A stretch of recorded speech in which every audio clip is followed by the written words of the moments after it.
think my head got bigger. These headphones feel tight.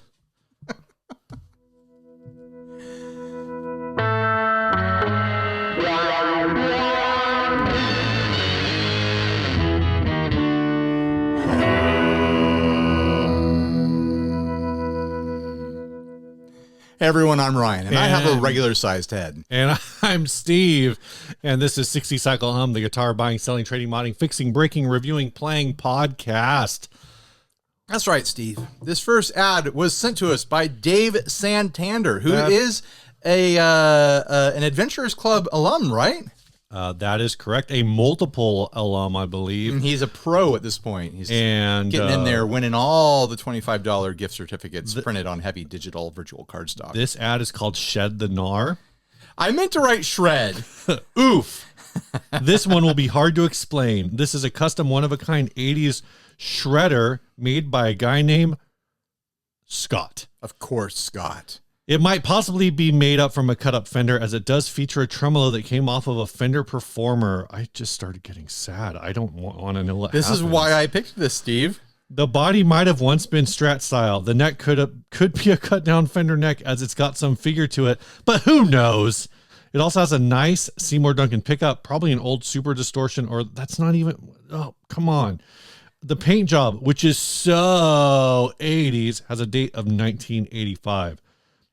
It's a nice little shredder. I'm no fan of the locking nut, so I just loosened them so that you can use the normal tuners, but fine tuners on the trim work as well. It's got a nice action and can play fast. It does have some scrapes and dings here and there, and is very much made at home. So it isn't a production line guitar, but if you got an 80s hair metal cover band, this might be the look you need. Check out the video below to hear. There's no video. I ain't checking out nothing. Oh, I watched the video. You did? I did. It was just a guy playing, and I included a screen grab of the guy playing. Oh, okay. Yeah. I watched him play it, and the audio sucked, so I didn't try to bring it over. And also, I thought it would be really interruptive to what we do here on this high-quality podcast, Steve. I didn't want to just have random audio playing here and there and stuff. I picked this not only because I think the guitar actually looks kind of cool, and I actually really like that art. Cool. Like, that is like perfect, like 1980s ski lodge art. Like that, you could see that on the bottom of a 1980s snowboard or something like that, or on a snow jacket. I also picked it because it's got that bridge that you've been wanting for your Strat forever. Here it is. We found it, Steve. Are you going to buy it? Buy this guitar? Just get the bridge? This has the bridge, and I think that is the locking nut system that goes with it. The part of the on the back that is a like a string tree, though. I've never seen that.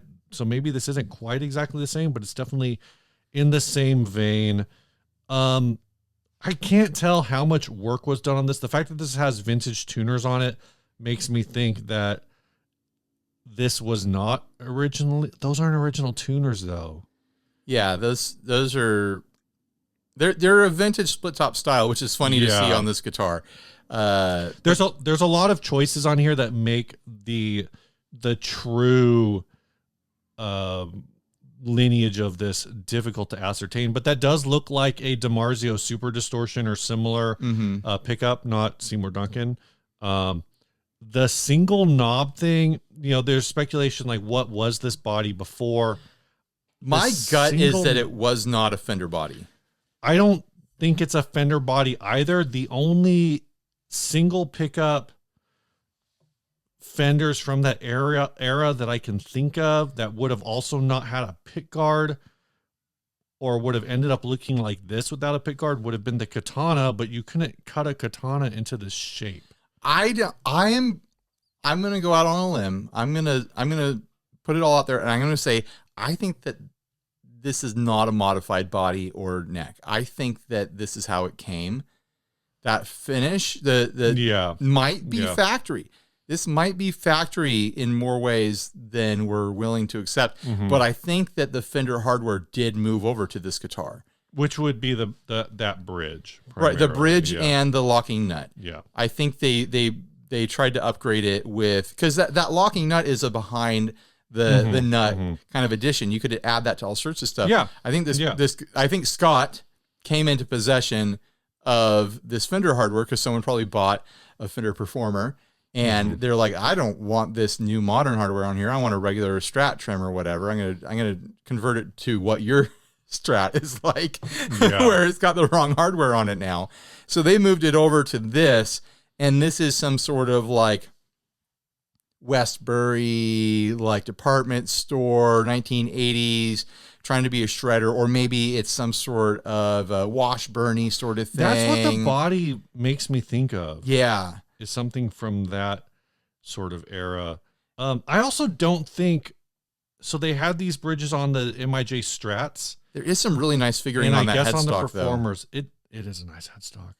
The lumber of that headstock. But I'm sorry to interrupt you because you had a thought there. No, I did not. But the quality of the woodwork, as far as like, there's a little bit of like an 80s version of a German carve certain places. Like there's a little bit of a scallop on the edge of that headstock. There's a little bits of scallops and on the interiors and the edges of the body and stuff like that. It's doing like the SG thing, you know, like that kind of like carved in sort of thing.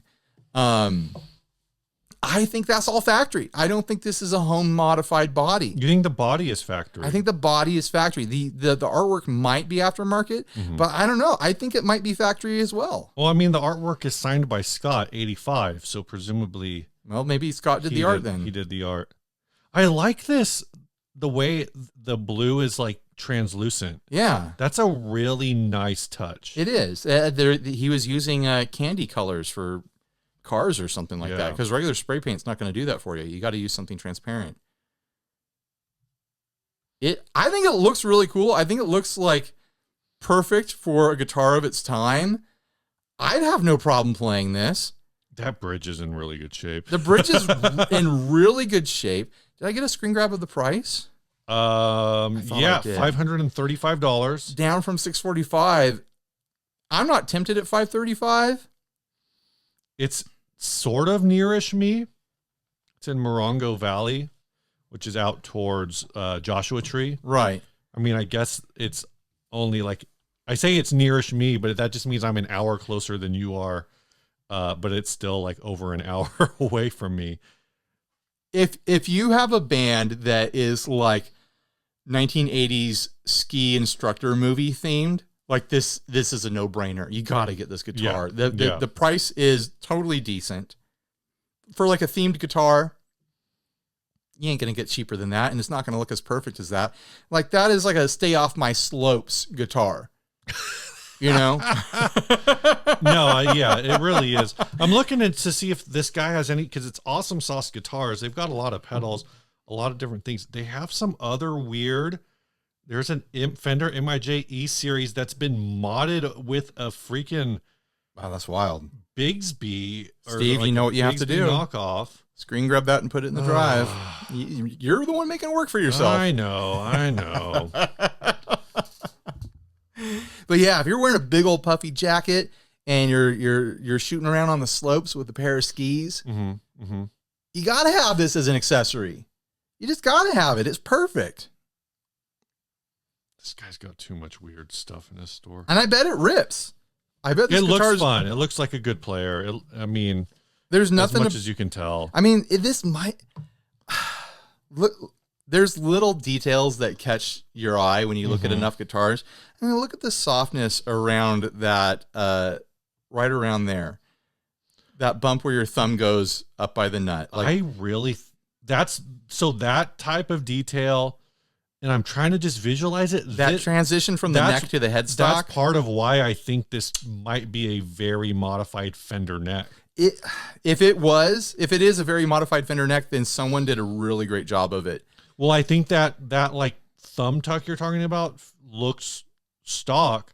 I think it's all of this side that's been changed. But I'm saying that all the stuff that would have been changed looks really well done. Like it's really sharp. Agree. And then the body has what looks like a factory finish. And also even if it was a modified Fender body, it wouldn't be a Strat body. No, that back horn goes back too far. There's not enough room. Yeah, I can't. I think you're right that this body was probably Either some sort an of department original, store or some like, yeah. or some sort of like weird 80s Washburn sort of thing. Like someone out there will know what it is. Steve, you don't have to do the Googling right now. Someone out there will know that body I'm just shape. trying to like convince myself it's not a Fender Performer. It's definitely not a Fender Performer No, it's not. Absolutely not. All right, I'm convinced. But the hardware You've convinced me, Ryan. The hardware might have come off of a Performer. Yeah. Also, you can tell that like if this was the body that the bridge belonged on, they wouldn't have had to do this big stupid route in the back. Oh yeah. Like look at that. You know, that's not original. That's the one part. That's probably the least good looking part of this. Right. That is not a clean route. And why did they do clear plexi? We wouldn't have even known if they had done a regular Yeah, I don't know. spring cavity cover. But Well, they did clear plexi because they want you to see that blue on red. right. They don't want to cover the art, that beautiful art. I actually don't hate it. Like, not bad. Who sent this again? Dave Santander. Yep. Yeah, $5.50 or whatever it was. $5.35 in shipping. But I don't know. But for us, maybe we could pick it up in person. I think you should go buy this guitar, Ryan. No, stop it. You did that last week. Look at where it got me. Yeah, I wanted to play that. Yeah, I did a video exploring it that I haven't published yet. As far as it'll be up for you guys by the time this episode airs. I learned some interesting things about it. Here's one of the original These strings are so light. Here's one of the original pots, Steve. Oh, was it? Because I replaced the pot for the bridge blend. Was it not working? No, it was. I just wanted to see if I could get the guitar brighter because it's kind of dead sounding pickups. Because you're saying because it's a 100K It's pot? a 100K pot. So I swapped in a 250. Pretty dark. And I didn't notice a big difference. So I don't think those pickups have enough kick for it to even matter. These strings are so... What? These aren't... Are these your strings? No, that's I what was came going to say on. they're so light. They're very light. All right, and take that away from me. heavier strings might actually help it. Yeah. It's very playable, but it feels like a banjo. I did some work on it already, but there's a bunch more work that I want to do. I was trying to talk myself into putting a mastery on it. Oh my gosh. Because I have a mastery, and I think it would actually work with a little bit of light drilling. It'll work. Well, mastery has is your mastery like a tom style like that?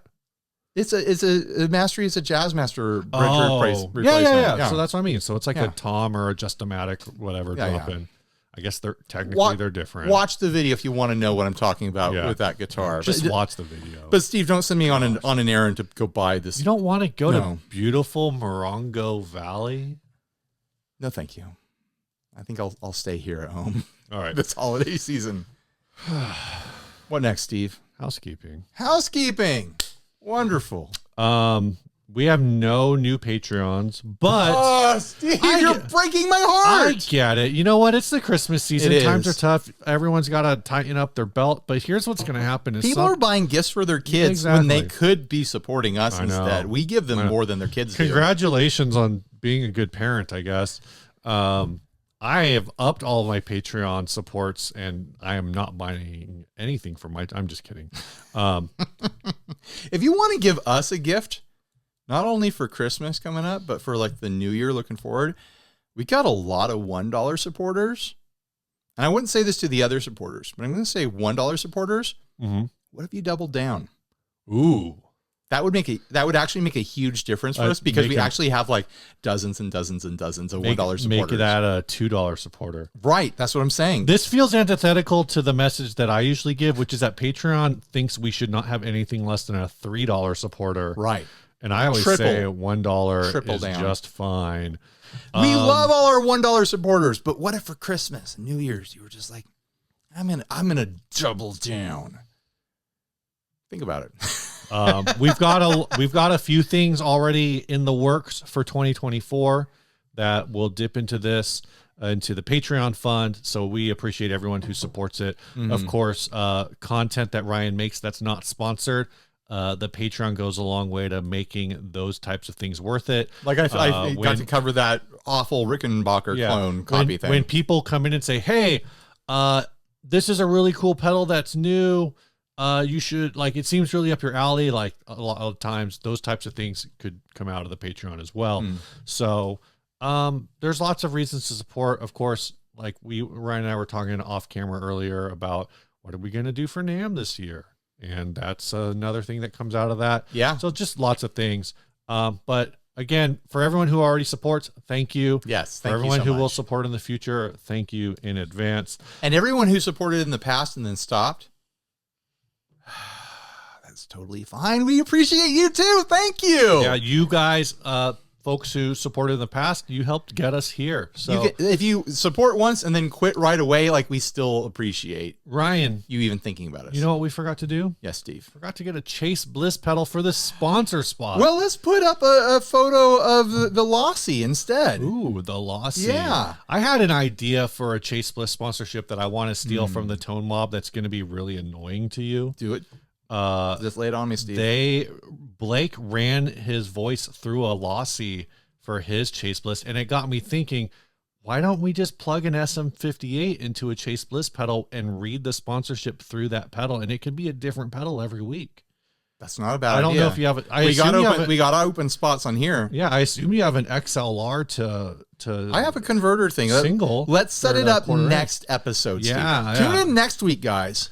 It's gonna be Christmas week. Tune in next week when you're not listening or watching any podcast at all because you're sitting fat and happy on the couch, slurping on eggnog. But tune in next week to watch us read a sponsorship through a blooper or something. But thanks to Chase Bliss for their continuing support of the show. Go check them out. They have a lot of great pedals, with the newest one, of course, being the Lossy. That's right, Steve.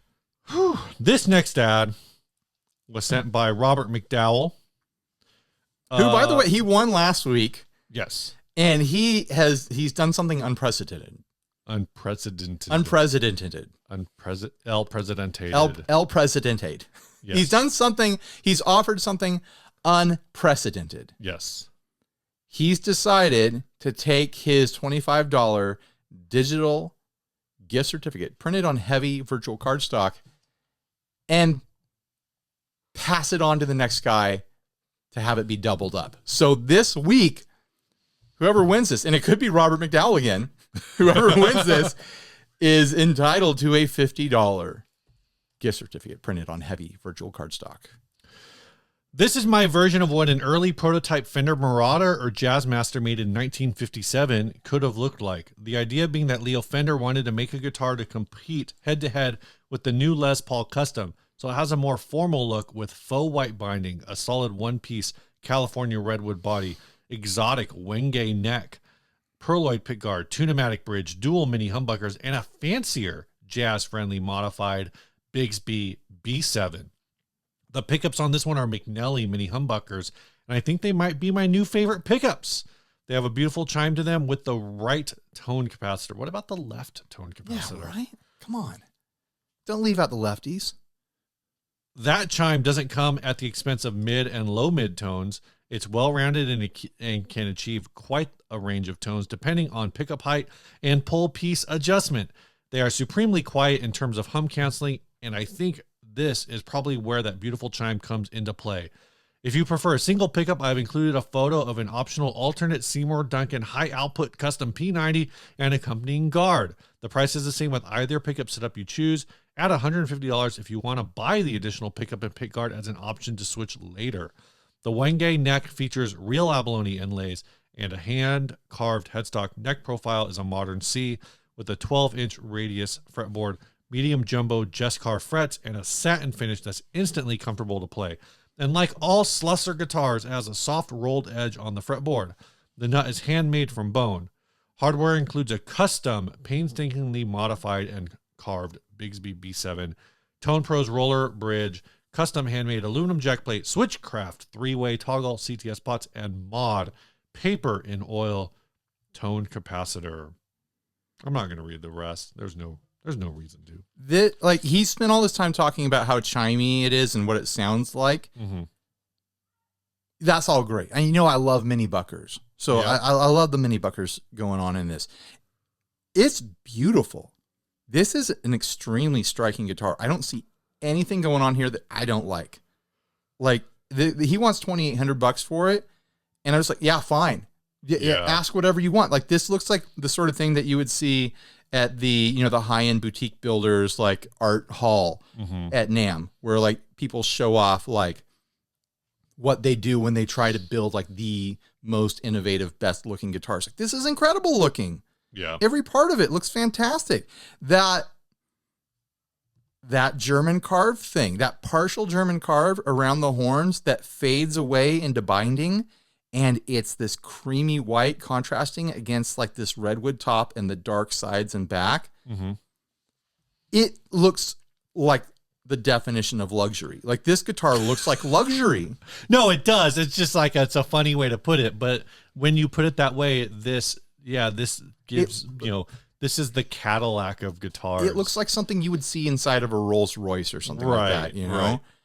And then the entire back of the body is white. That looks super classy. The modified Bigsby, I was sitting there looking at like, where did he get this weird Bigsby? He modified a Bigsby to be cut off shorter, and it looks amazing. Like, that never would have occurred to me. He cut it off shorter, and then he polished it to look like factory.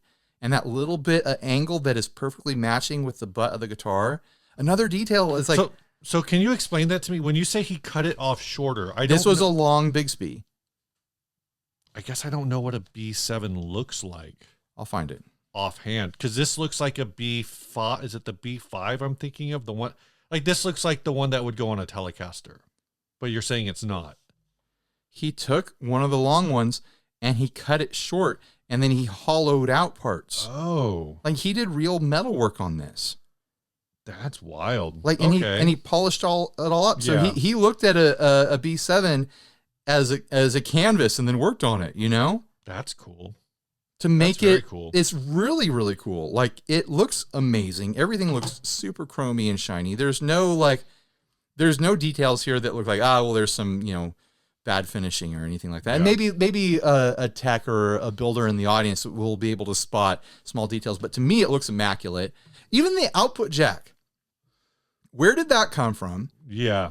It's so big. It's oversized, and it has 4 screws holding it in, and it's got a mirror polish. You can see every blade of grass reflected in it.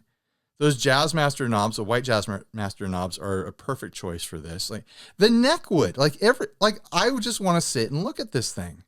There are a few of so this brand Slusser, there's actually a few of them on, it looks like there's 3 of them on Reverb, including this one. The cheapest one is $1,800. No, I know. Take a screenshot. Yeah, that's fine. Don't worry about that one. Okay, cool. That's a totally different build. No, it is. This one is more similar-ish, but... Yeah.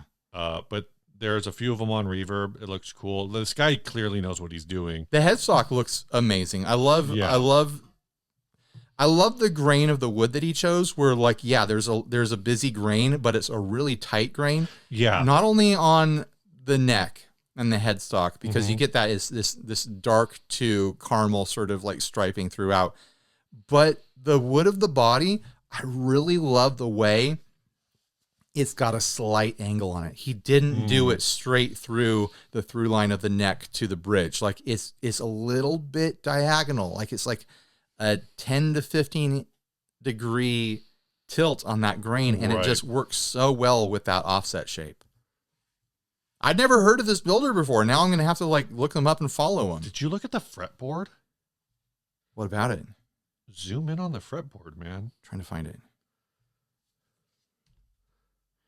Yeah. It's like kind of hurts your brain to look at because it's on the grass and it's fighting the grass powder. It looks like a magic eye. But when there's a little bit of it here on the single coil pickup one, and you can see the patterning on the fretboard itself very clearly.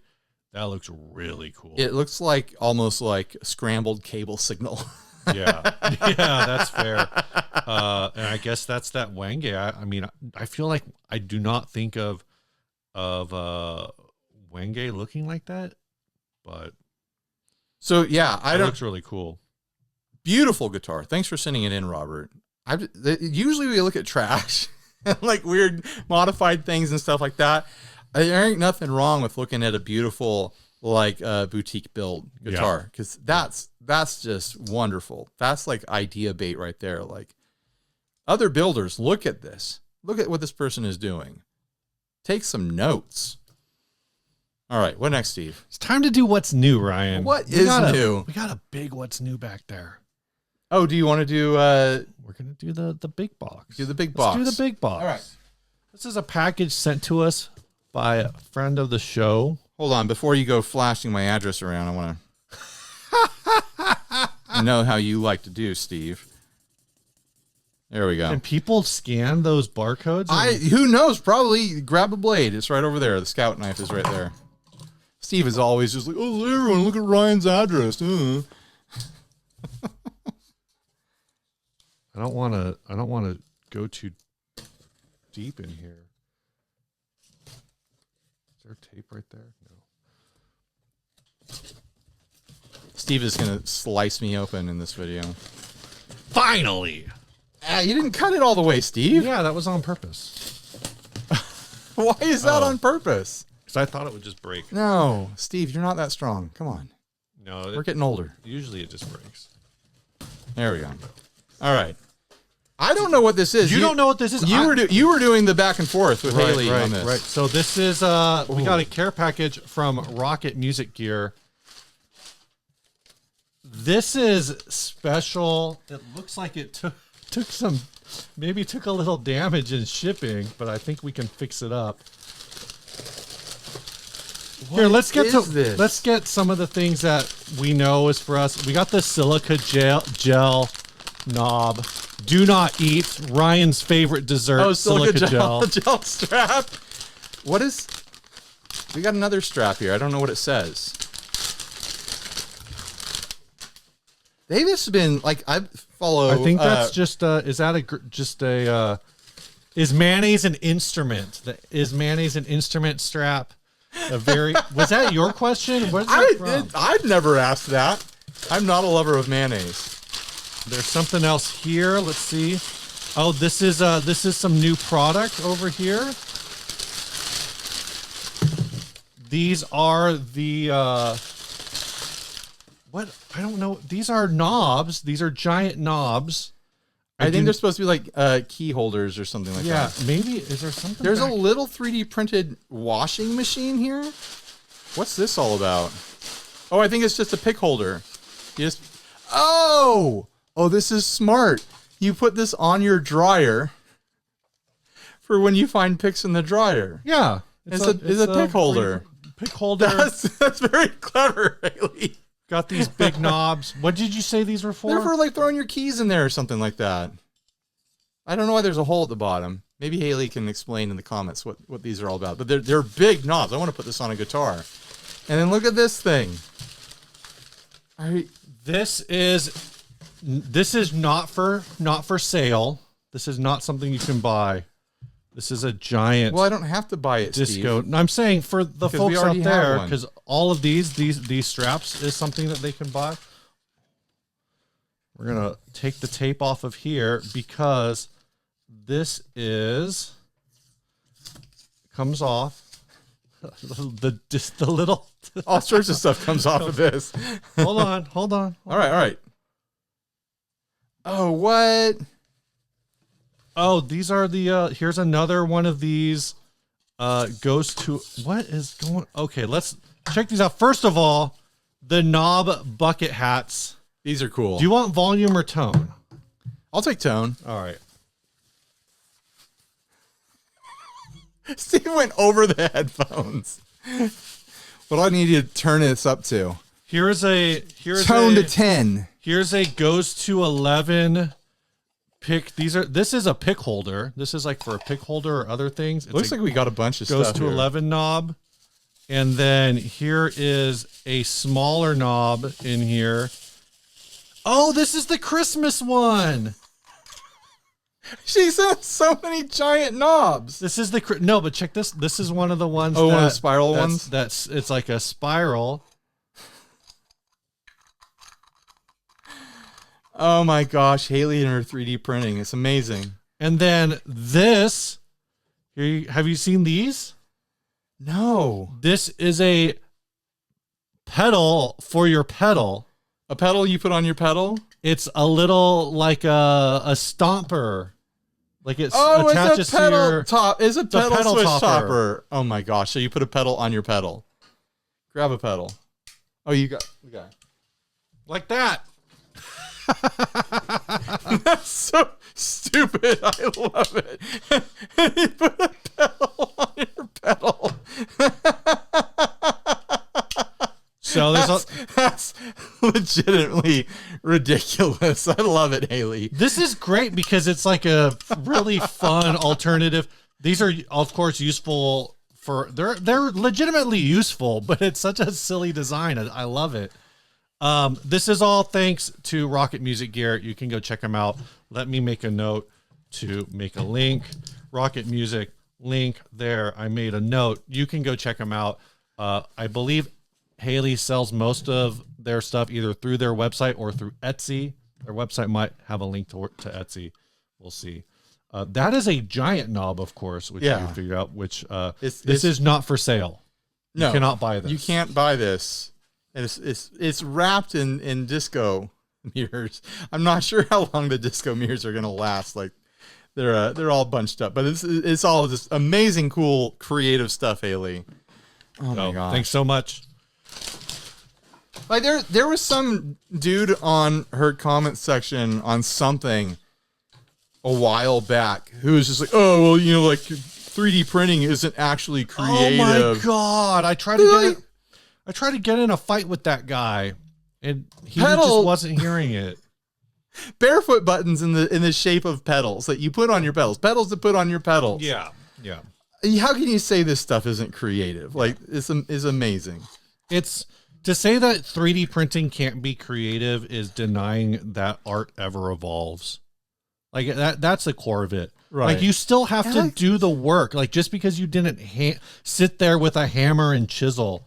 Like imagine if you told Andy Warhol you didn't crush abalone shells to make that color. Right. Like, you didn't crush red bucks to get that red paint, so it doesn't count as art. You bought that paint at the paint store, Andy. It's not art. Give me a break. I don't know where Andy Warhol buys his paint. Well, I feel like he's a bad example. Pick a paint. It's a classic, like you're naming Picasso when you meant to name Rembrandt, sort of thing. Yeah, it's a classic. I named Andy Warhol when I meant to say Thomas Kincaid. Okay, you got me. Sorry. I feel like Jackson Pollock would have been a better pull on that one. Jackson Pollock? Yeah. Pollock. I know I pronounced his name wrong. All right. We're gonna wear the hats the whole episode. I don't know. Why not? Because they don't fit over headphones. So well? these are the black knobs. There's also a hollow knob now. So it's the reverse of this. It's the hollow. The hat is the hollow color, and then the writing is black. That one just I think came out this week. Doesn't she have white ones too? I don't think so. I think it's just black and holographic. Maybe there's white. I'm trying to get a holographic one before NAMM. All right. To wear at NAMM. It's been a long time since I wore a bucket hat, and I've never worn one over a pair of headphones before. All right, what next, Steve? What's next is our Stringjoy sponsorship, Ryan. Oh yeah, I've got a pack right here. Look at this. Yep, this episode is brought to you by Stringjoy. For strings more creative than you are. Head on over to Stringjoy. They're a big sponsor of the show. Yeah. They've been with us for a while now. They make great strings. I still have mine on my Les Paul. I say this every week. It still sounds great. It's not still a lie. Kicking. I play my Les Paul several times a week, and when I do, I go, do I need to change the strings? It's been setting out a while, and no, I don't, because the strings are from Stringjoy. They're these coated orbiters, but they're not like rubbery coating. It's an enamel coating. It feels like your teeth. Yeah, just like you're playing. You touch your teeth all day long with your tongue. Don't you want to have your strings feel just like your teeth? It doesn't actually feel just like teeth. The enamel that's on these is different than the enamel on your teeth, I'm sure. But it's a fun thing to say. Huge thanks to Stringjoy for continuing to sponsor us week in and week out throughout the years. We really appreciate it. And I've used their strings exclusively now. And when I don't use them, I feel sad. Like I put strings on a guitar a while back and I did not like it because I used a different set because like, I don't want to waste a set of string joys on this. And then I was upset that I didn't because it felt bad. Oh, you should have. I know. It's not a waste. It's worth it. Yeah. String Joy. Use the link below so they know we sent you. Use code HUM for 10% off. Ryan. Yes, Steve. The other day. Oh, here we go. I don't know how many days ago it was now. More than 3? More than 3 days ago. Long time ago. By the time this episode drops, it's probably been 2 weeks. I got up early-ish. How early are we talking? Before 8 o'clock. Wow. Yeah. I went on my computer and I logged in at exactly 8 o'clock to the Premier Guitar store. We're doing that. Doing that.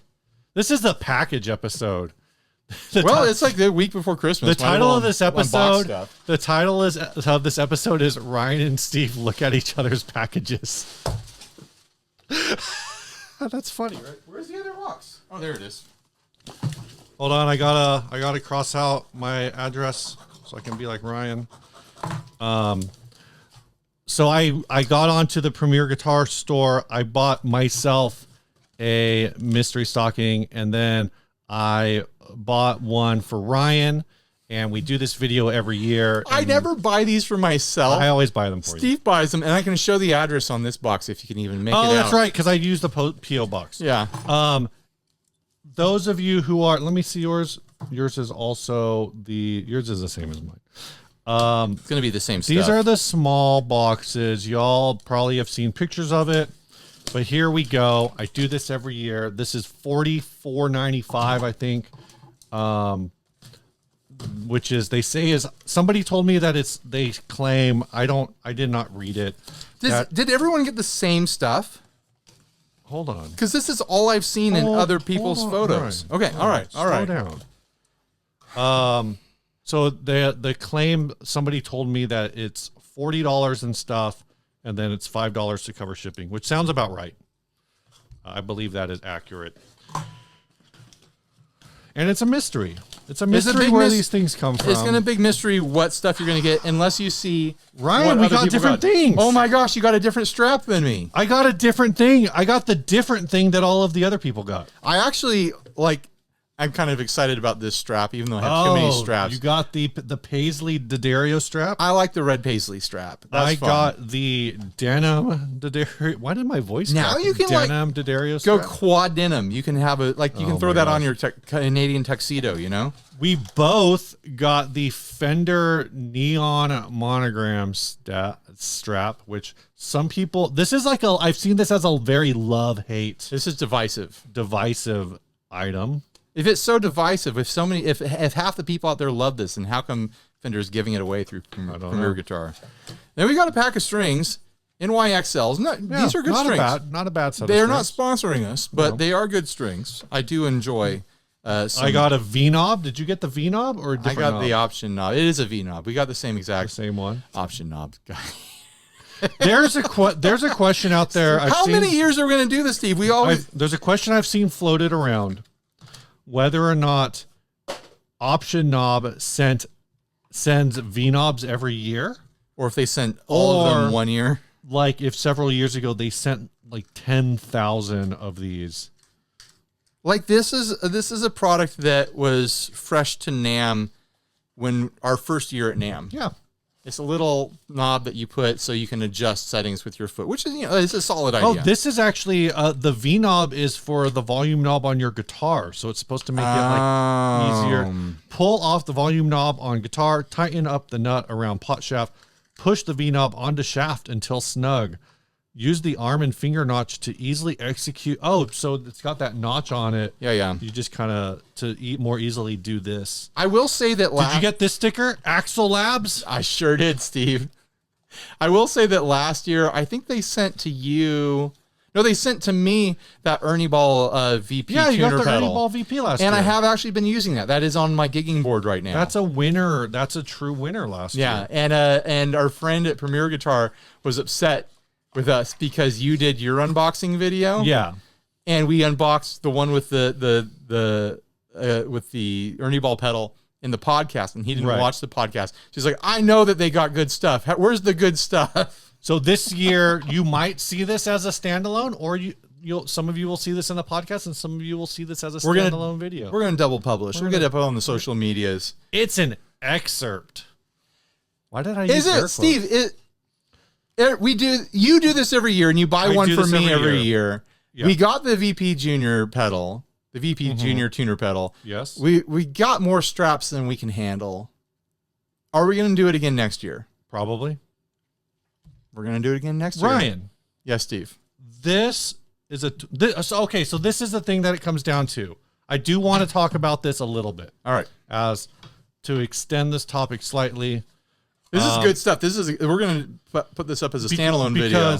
Because it comes back to this every year. Every year people see my video when I do it, or this year they'll see this video, and the comments will just be like, you guys are dumb. Why do you do this? One, I do this because you're a gambler. Because it's like a gear thrill. All of this stuff, whatever Ryan doesn't want for his personal use, ends up in the Patreon swag that goes to our upper level folks. So apparently we'll throw the strings in there too. The strings will be in there. Do I want to live the option knob life this year? I don't know. No, I'm gonna throw it in there too. So the second question is this stuff, I'm gonna keep that. I like that. Is this stuff worth it? So this denim strap is $21 on Amazon. They make sure that you get like your dollar's worth every time. But is it stuff that you would pick? This Fender strap is $17 at Sweetwater. So this is already, these two straps is like about $38. What's a pack of NYXLs? They're not cheap. They're not cheap. That's like a $10 or $12 set. So one pack of NYXLs, this is the 1046. This is $13. So this is $50 of stuff. I only paid $45 for it. I'm making money, guys. It's just stuff that you wouldn't pick. This is like probably $5, so $55. I'm making money here. Where's that giant sticker? Here's one of them. Yeah, that's probably like $1, $2 sticker. How much would you making money? How much would you pay for an Axe Lab sticker? Oh, be honest. How much I would? So this is and this. I'm not asking you. I'm asking the audience. Oh, audience members, how much would you pay for a sticker like this that says Axe Labs? Now here's the flip of all of this. What is Axe Labs? I don't know. This is just promo. Apparently, this is what we need to send next year is just a bunch of stickers, 60 cycle hum stickers. We tried to get something cool that was 60 cycle hum branded. Okay, something annoying. Yes, that was 60 cycle hum branded into the Premier Guitar Mystery Stocking, and they wouldn't do it. It was going to cost them too much to ship it around. Which, to that point, I actually think that's a really cool thing about the mystery stocking that I learned this year is one that all of these boxes are like relatively pre-weighed. Like this is a small box. It was pretty much full. And one of the things I learned is that over the years, there are items that they no longer take. One of the things that wasn't in the box this year, I don't know if it was in the box last year. I just don't remember. There's no discount codes. Because I think that's dumb. I think that they were receiving feedback that people don't use the discount codes. So it's like a sticker, like a discount code has no dollar value in something like this. I don't know. Like to me, this sticker probably doesn't have a lot of value, but I will put this on. I will probably take one of the two stickers in this pack and put it on the sticker wall in my room. So because people cover their guitar cases and stickers, they cover their amps and stickers. So this actually still has utility that a discount code doesn't.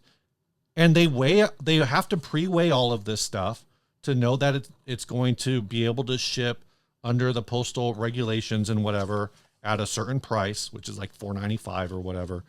So they do a lot of work in this, which is why the thing that we wanted to put in was an item that people had complained about in the, not our particular thing. They wouldn't have complained about ours. Our class of item was a class that people had complained about. So when I reached out to Premier Guitar and said, hey, this is what we want to do, how do we do it? They just said, we don't take those anymore. Yeah, we recorded an entire album of Tony Emanuel covers, and they wouldn't take it. Tommy Emanuel? Thomas Emanuel. Thomas Emanuel. I don't remember his real name. Remember when they were giving out all those CDs all the time? Yeah. It's like, who is this guy? They don't take CDs anymore. They won't take CDs anymore. That's all I'm getting. Yeah, at. you're not going to get CDs in your Premier Mystery Stocking. But maybe next year we send them like 100 stickers. I don't know. I actually like the idea of stickers. I'm surprised we didn't think about that. Because, well, I think by the time we realized we needed to pivot, it was just too late. But what kind of, because we can make any stickers we want. What kind of dumb stickers do we want to make? Like I want to do stuff that's disruptive. I want to do stuff that people are going to take pictures and put it on social media and be like, what the hell is this? Why did they send me this? We basically have, let's say 7 months to figure it out, about 7 months. Let's try to, I mean, you're a graphic designer. That's true. I'm decent at stupid ideas.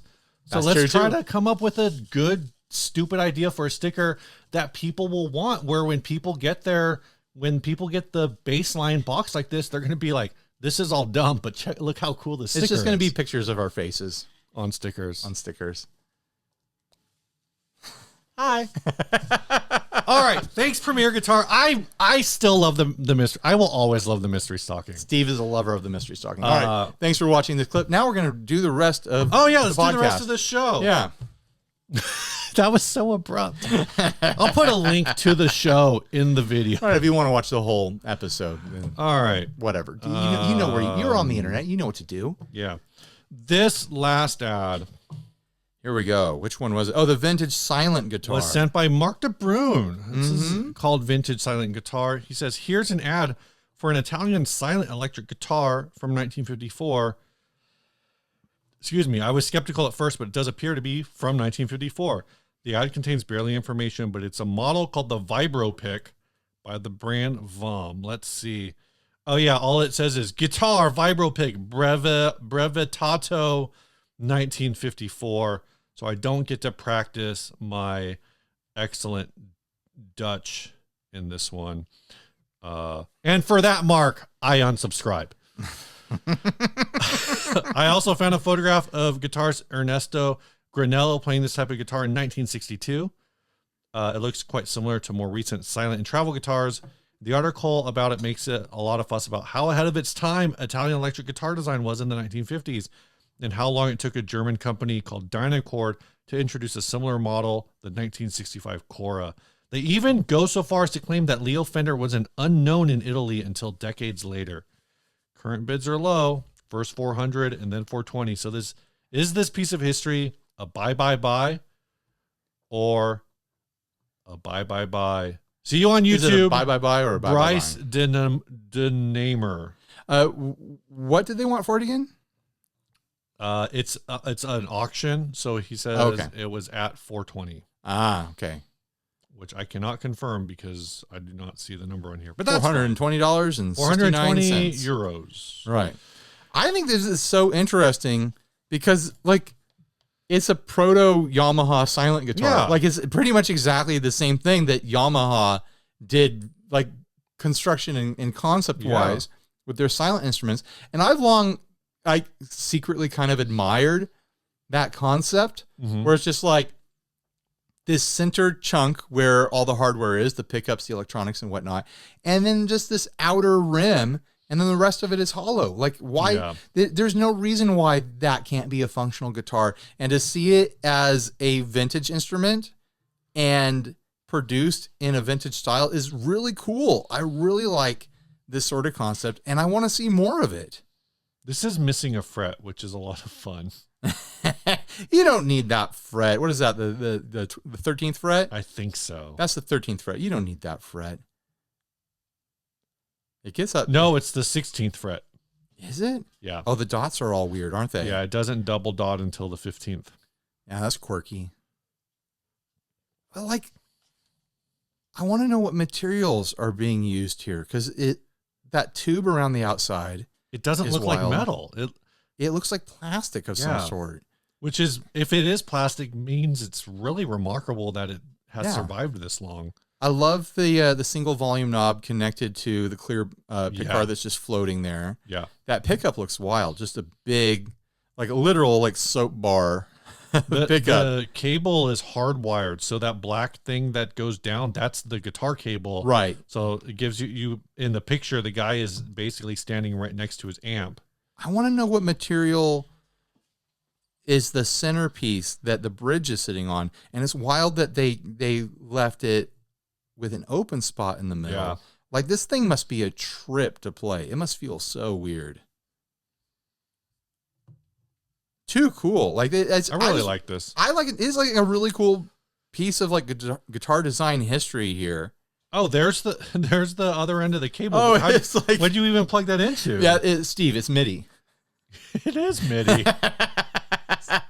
It's not. Yeah, it's MIDI capable. This is at least as MIDI capable as the Aero Band guitar. Oh my gosh!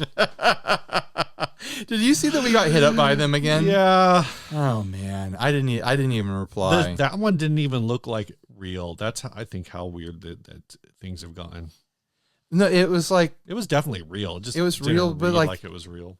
It looked like they passed marketing down to a third party. Exactly. And it was like this weird, like the same sort of email we get for like, oh, you want to cover like this fashion brand or like video games? Like, we will pay you $150 to do this thing, blah, blah, blah. And we will need to sign off on the video before you publish and include these. Like, it was like not the type of email that we work with at all. Right. And so it was very strange to be hearing from Aero Band again, a second time. Right. The first time they wrote, I gave them a go away price because, like every other YouTuber that has encountered Aero Band, I looked at the product and was like, this is a joke, right? Yeah. Like, yeah, I know there's MIDI guitars out there that are cool.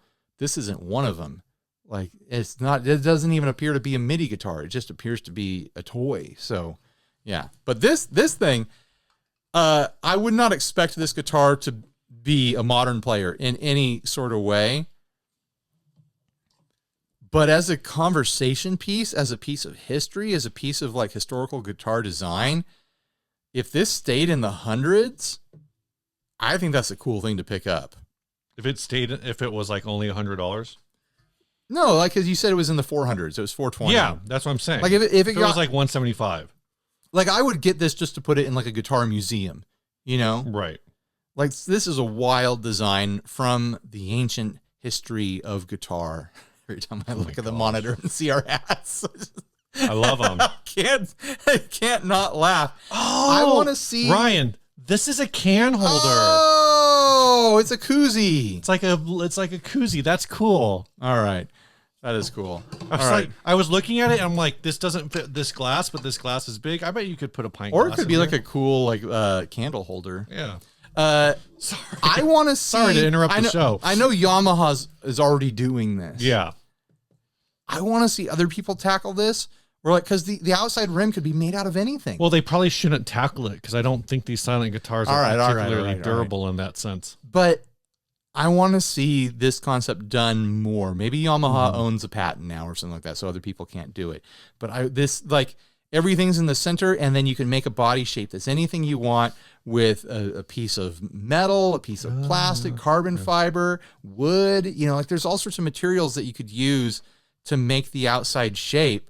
Like forget lucite guitars and acrylic guitars. Like this is the see-through guitar that we all need. Right. I was gonna say, for what it's worth, there are brands that have done like the snappable wing thing where it's not like see-through like this, but where you can like, oh, like today, like you just have a centerpiece and like, well, I want this to look like a Strat, or I want it to look like a Les Paul. So you're swapping. That's not what I'm asking for. I'm not asking for like the modular wings with like the center thing where you can swap out pickups and stuff like that. I'm not asking for that. Modular wings is my Paul McCartney inspired Tubular Bells cover band. It's called Modular Wings. All right. What do you think, Steve? Who's going to win this week? I don't know, man. This is a tough one. Shred the Gnar was a lot of fun. Yeah. Left a lot of mystery. The Slusser The Slusser was amazing. Just an absolutely beautiful guitar made in Slow, San Luis Obispo. I did not know silent guitars predated Yamaha. Right. That's a cool tidbit there. It's a cool piece of history. So I feel like I'm leaning towards this vintage silent guitar. I kind of like that. I like the first one, the Shred the Gnar one. Shred the Gnar. Are we sorry? We could have picked Robert. Yeah, we could have, and he could have tripled and passed to the next person. Yeah. But here it is, Steve. I found it. Found the Spin Doctors pick. The traditional Spin Doctors pick. Spin Doctors on one side, Chris on the other. I need to track down Chris and talk to him to find out where he gets these picks because it feels so premium to me. It's so glossy. I could ask him. Ask Chris. Are you going to ask Chris or are you going to ask the guy who sent us the pick? I'm going to ask Chris. Ask Chris? I don't know if he'll respond, but He's got to. Chris, where do you get your picks made? We're begging you. Chris from the Spin Doctors, we need to know where you're getting your picks made because these are luxurious. I want to feel it on my flesh. You go ahead and flip that, Steve. I'm flipping it. Okay, are you Chris or are you Spin Doctors? I'll be Chris this week, You'll be Steve. Chris this week. And I'm going for the Shred the Gnar guitar. All right.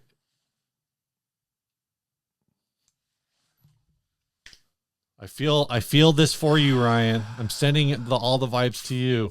No way! Steve, how do you win every week? I don't know. All right. Congratulations, Mark DeBrun. Bruce DeNammer, for this win. Vintage silent guitar. I don't know, man. I don't know how this keeps happening.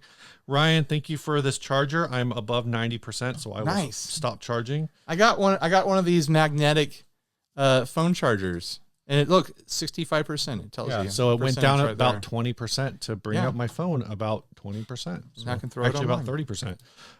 This song was sent by Andy Kemp. He says, "Hi guys, longtime listener, first time caller. I've been playing guitar for the past 30 plus years and have written and recorded hundreds of instrumental tunes. Some good, some not so good. This tune, Mr. Wiggles, is a current favorite of mine, so I thought I'd pass it over to you guys. All guitars and bass parts were recorded using a Line 6 stomp. Hope you guys like it. Andy, here we go. Here we go, Andy. We're going to play your song."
smooth.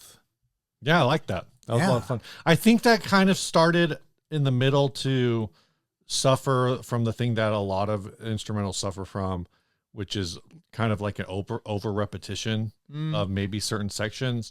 But when you started doing the Floyd Rose little trill thing there, it perked my ears up. Yeah, when it moved on to like the next section, it was like I can't pinpoint exactly where it was, but there was like a repeated section. I was like, probably had a couple repeats too many. And then when it moved on to the next section, I was like, I'm back. Welcome back, baby. Yeah. That was very fun. Thanks, Andy, for sending that in. Bye, everybody. Stay grounded.